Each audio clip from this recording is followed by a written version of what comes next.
I don't know if you noticed this, but we usually have a nursery, but today we didn't get the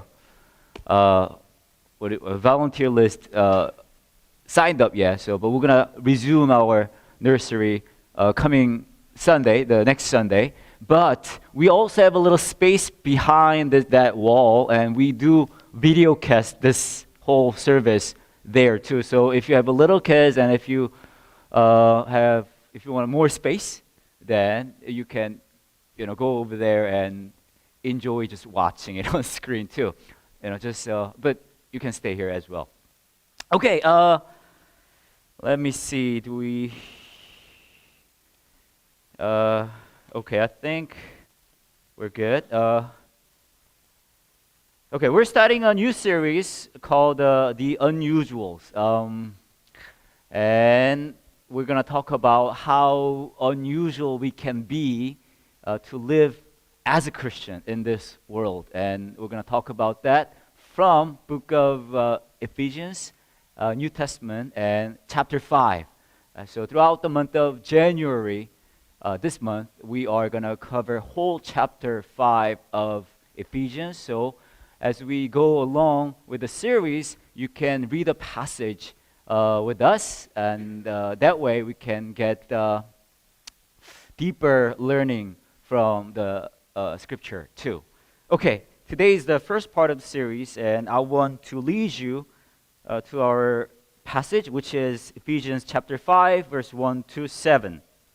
It's on the screen. It's in the bulletin. Okay.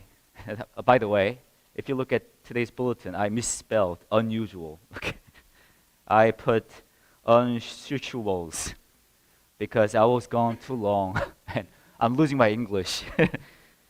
Anyway, okay. Ephesians chapter 5, verse 1 to 7. I'm going to read it for you.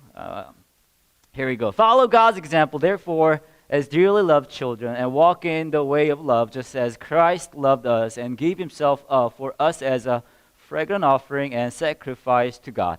But among you there must not be even a hint of sexual immorality, or of any kind of impurity, or of greed, because these are improper for God's holy people. Nor should there be obscenity, foolish talk, or coarse joking, which are out of place, but rather thanksgiving. For of this you can be sure, no immoral, impure, or greedy person, such a person is an idolater, has any inheritance in the kingdom of Christ and of God. Let no one deceive you with empty words, for because of such things God's wrath comes on those who are disobedient.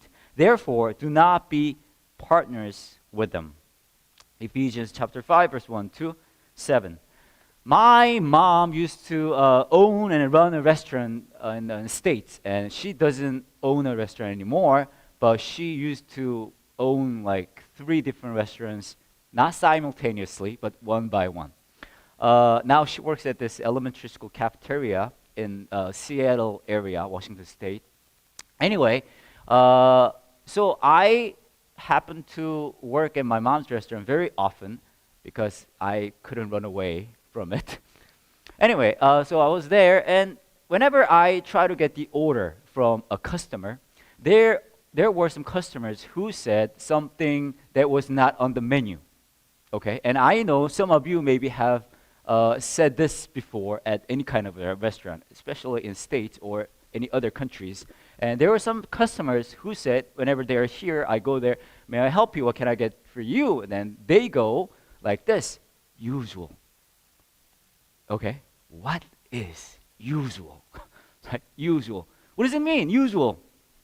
It actually means there is something this customer ordered before, not just once, probably more than twice, right? And more like, kind of like there is a routine kind of food they order every time they come to our restaurant. And when they go, usual, and I am supposed to know what they want, right? Right? And then if I ask any further question, some customers may feel a little disrespected. Go like, you don't know what I usually order here? So there got to be certain type of relationship, or at least a certain common ground we are supposed to be on together, right? Anyway, so but there's some occasions I actually didn't really know what this person usually order. So I'm like, oh yeah, sure. And then I went back and asked my mom, who's the main chef of this restaurant. She's also the president and the king and the queen of this Soon nation. Soon is my mom's name. Anyway, then she knows the customer and she actually made something for that person. But there's actually opposite word to this usual. When customers say usual, there's something opposite to it. And if that person says this word, then we have to do something, we have to prepare food that that person usually orders. And you know what that word is? Surprise me. You ever said that at the restaurant? Yeah, yeah. I mean, I know you don't want to say that actually, because you can get really surprised. Anyway, but there are some customers who said, "Surprise me," you know, and I'm like, "Wow, what should I get this person?" You know, like go back there and like go behind them and like kind of scare him, like, "But," you know. I shouldn't actually, do that. Anyway, so there are two kind of opposite cases, like you just bring me usual or surprise me. But funny thing is, when the person says usual, like I said earlier, when a person says usual, that actually means there is a certain thing that I know and that person knows, it gotta come to his table, right? So it's some sort of like standard, right? Like, so when I say usual, then there's something I do usual, and that person agrees, and that is that, like I said, some sort of like common ground, and we both understand that is a thing we all pursue. So when we talk about, what should I say, this like standard thing, it actually is applied to our lives as well. I don't know what you did on your New Year's Day. Let's do this. Let's do a little survey. Ask the person sitting next to you, if somebody who's not family to you, okay, what did you do on New Year's Day? Go. Ask the person. What did you do on New Year's Day? Very first day of this New Year 2016. What did you do?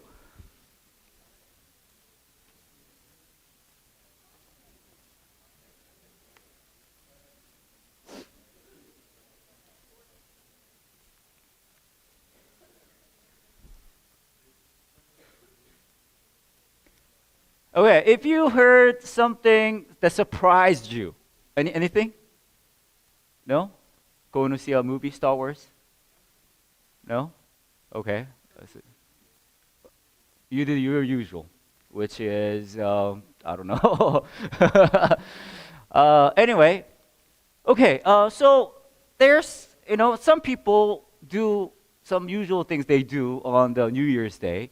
And in Korea, there are some people who actually go to East Sea, which is Donghae, and one of the seaport cities there. And then what they do is they want to see the very first sun rising. Have you ever done it before? No? No? Okay. I never done it before. And you really got to get up early to do that. And I'm not really early bird. I'm like late night bird, okay? Anyway, but there are some people in Korea, they love going out to one of the seaport cities on the East Sea, and they want to see that very first sun rising. And I know some people told me, their stories, having done it, but I actually saw the photo of it. Look at this.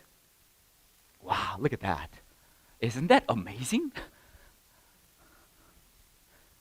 So let me ask you a question. I think I got the answer already. Would you do that on the very first day, New Year's? Probably not. But think about it. For those people who gather there, actually like some sort of like cult religion there, right? Like waiting for Martians to come, right? Come on, Martians. We sent you Matt Damon. You gotta, send us someone back here. Anyway, if you look at that crowd, the thing is, we all know just automatically, right? What do we know? They have different standard of being normal, or I can call usual, right? For us, that's like something crazy to do. But those people, it is, worth it, something worth to try, something, worth to experience. That's why, think about it. If for you to do that, you got to take a late night train, or you got to drive there very late night on the very last day of 2015, the old year, and then what you got to do, you got to get up early, or you got to stay up throughout the night and see the thing with all those people the people who are close to you, right? Anyway, what I'm trying to say here is they have different standard, and we have, our own or your own standard to say this is normal, this is usual, and that is very unusual. So I actually came to kind of thought a little, question. What is then our everyday life, kind of main standard, main question we ask every day to ourselves? I looked at this little survey which is done for the people, kind of expecting what's going to happen this new year. And there were two surveys, and one was done, it was more about New Year's resolution, right? It's more something about, I really want to give a try to this, right? And I'll just give you the result. Give me the New Year's resolution. Okay. The number one was this. It's a Korean people. Number one, diet. Okay. Maybe some of you have, this as a New Year's kind of resolution, New Year's thing. Okay, I'm gonna to-do list, right? I'm gonna do this. I'm gonna lose some weight, right? And number two was learning foreign language, mainly English. And for Korean people, learning English is the kind of main thing. So it was number two. Number three is this: quit smoking. Okay? And I looked at the list, and then I was like thinking, I achieved all three already. Okay, it was kind of a joke, but okay. Yeah. I mean, I didn't really have to quit smoking because I never started smoking. But I was looking at the list. Oh, look at this poor Korean people trying to do. I achieved all three already. Poor you. Anyway, so they were like New Year's resolution. It was like more like a to-do list, wish list. Wish list actually comes after that. Okay, so I'll show you the wish list. New Year's wishes. A survey done to the Korean people. Number one, make more money. Okay. Number two, kind of similar, healthier life. Number three, a new job. Number four, weight loss. I want to lose more weight. Number five, diet. New house. Okay. It was more like I want to own my own house. I want to buy my own house. It was more like number five. Okay. Anyway, if you look at all the list here, I don't know what kind of list you have. Maybe you don't have any list. I'm like, New Year's, it's just another year. I'll just do my usuals. But if you see the list, one question that came to me, the answer that came to me, the question that I had, what kind of standard, what kind of direction do we have to be proved as a normal? Was simple. Was this: how much do I achieve what I want? That was a question. If you look at the list, I want more money. I want to look better. You see, I want promotion. It was more about, everything's about this question: how much do I achieve? How much do I get what I desire? That's the main question. If you think about it, if you look back your life, if you hear other people's struggles in their life, their questions, the same question is applied here. How much did I achieve? How much did I get what I desired? I've been an immigrant, Korean immigrant in the States, in U.S. for many years, and we have this term. I mean, you probably are familiar with this too. Some of you maybe not from States, but you all heard this term, which is American dream. Have you heard of it? Yeah, American dream, right? I mean, I'm not really trying to belittle it. I'm not trying to minimize the meaning of it. But if you actually carefully think about this term American dream, what is it really about? Being a Korean immigrant in States, it was to me and to my family, it was more about how much are we going to get what we desire. My parents worked really hard. They worked real long hours to get what they desired. Even they had the same expectation for me and my brother. We were students there, high school students, and they're saying, you got to study hard. Why? Because so that you can go to better school. I'm not saying that better school is meaningless, but what I'm trying to say here is, I don't know, subconsciously, somehow, deep inside of our hearts, to be normal is how well we're going to answer this question, right? If you look at today's passage, it's all about that. Verse 3 to 5, it goes like this. But among you there must not be even a hint of sexual immorality or of any kind of impurity or of greed, because these are improper for God's holy people. Nor should there be obscenity, foolish talk, or coarse joking, which are out of place, but rather thanksgiving. For of this you can be sure, no immoral, impure, of greedy person, such a person is an idolater, has any inheritance in the kingdom of Christ and of God. What does it say? It's basically saying, if you were just pursue your own desire, you're making your own idols. And we actually very kind of, automatically see that as a something we do, something we follow. This is a usual thing. I mean, why do all those things, little things? I mean, if you think about it, sexual immorality, what is that really about? We take pursuit of our sexual desire as normal thing. That's a usual thing. I want what I want. And I'm just responding to that question. I'm just responding to that desire. So that's a normal. And we take that as an excuse. How about financial impurity? Why do we even do that? Same question is applied here. I want what I want.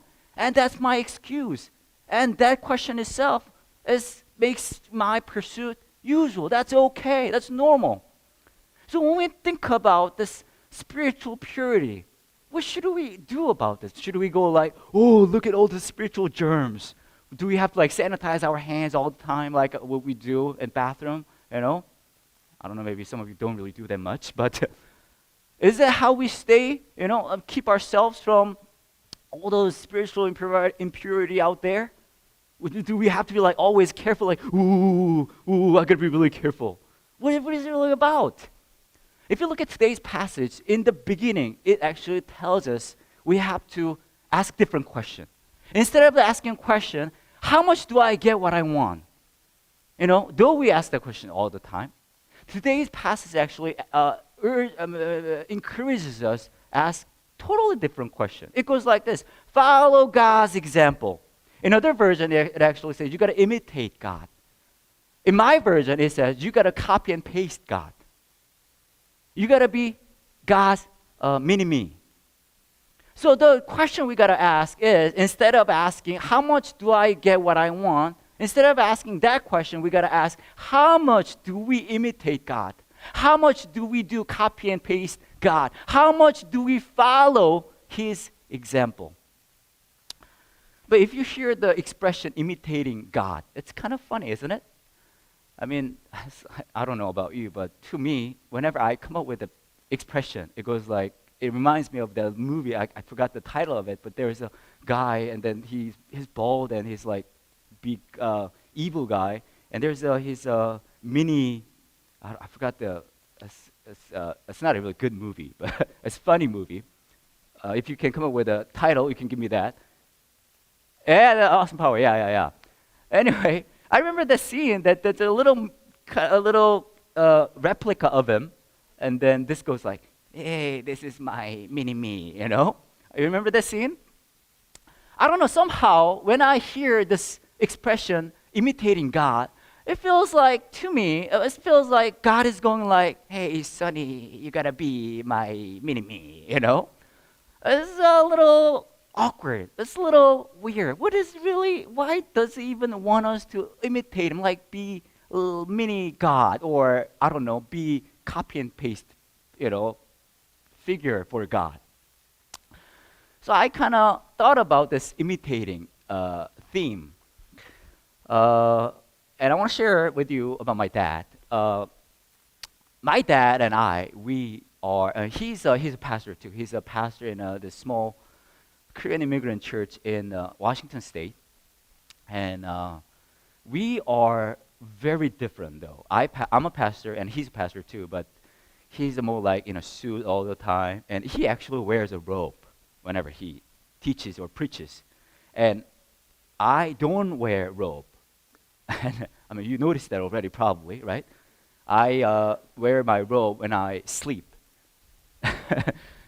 No, I'm kidding. I do have one though. I do have one in my closet. I never used that before, but maybe I'll use it sometime.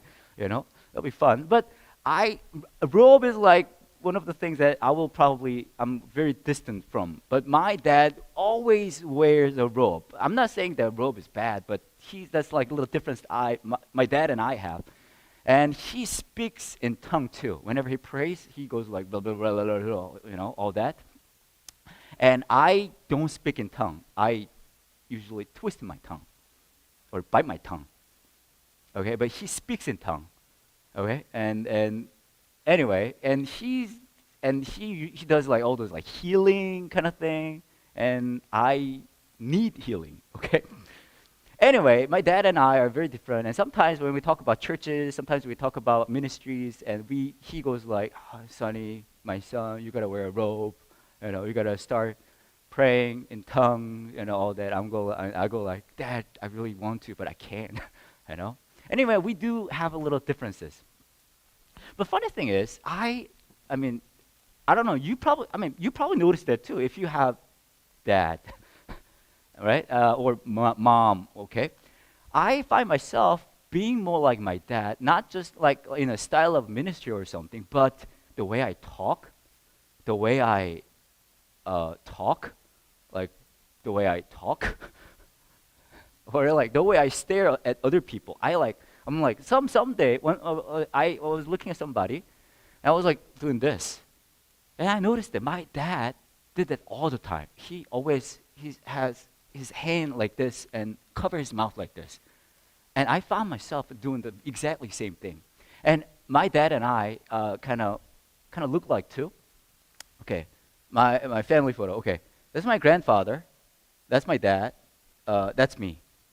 Okay, I know. I had to say that because we all look like, right?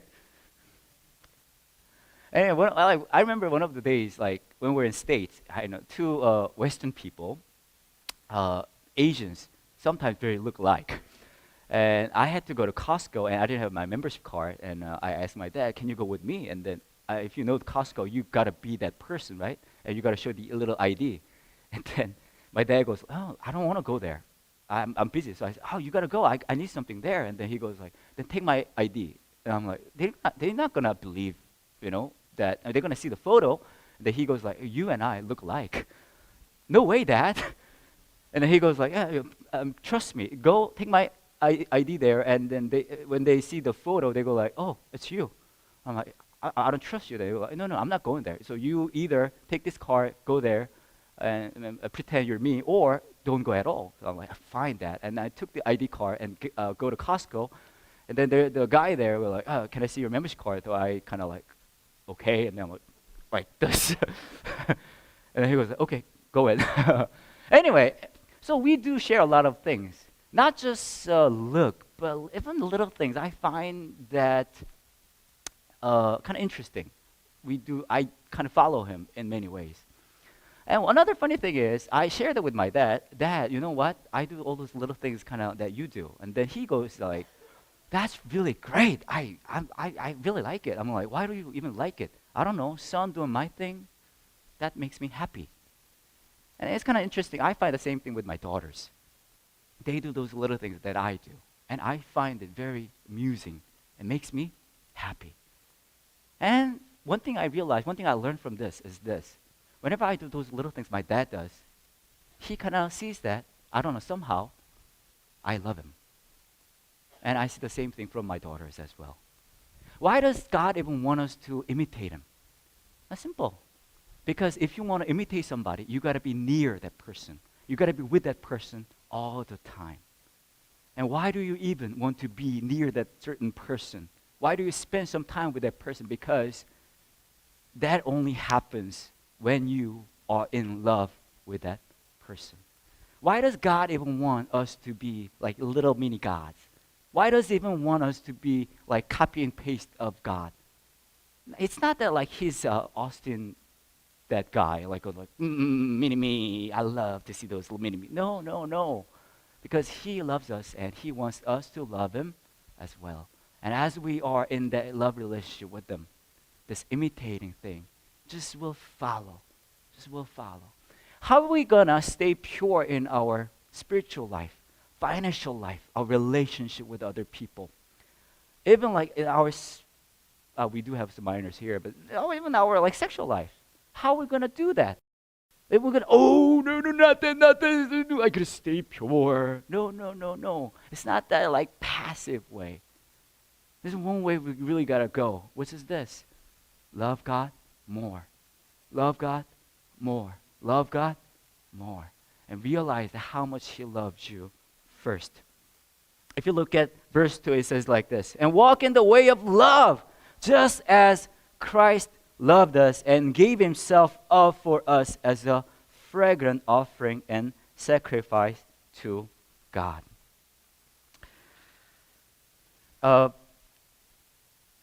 I thought about this impurity, like as I prepare this message, and I asked this question: am I really pure before God?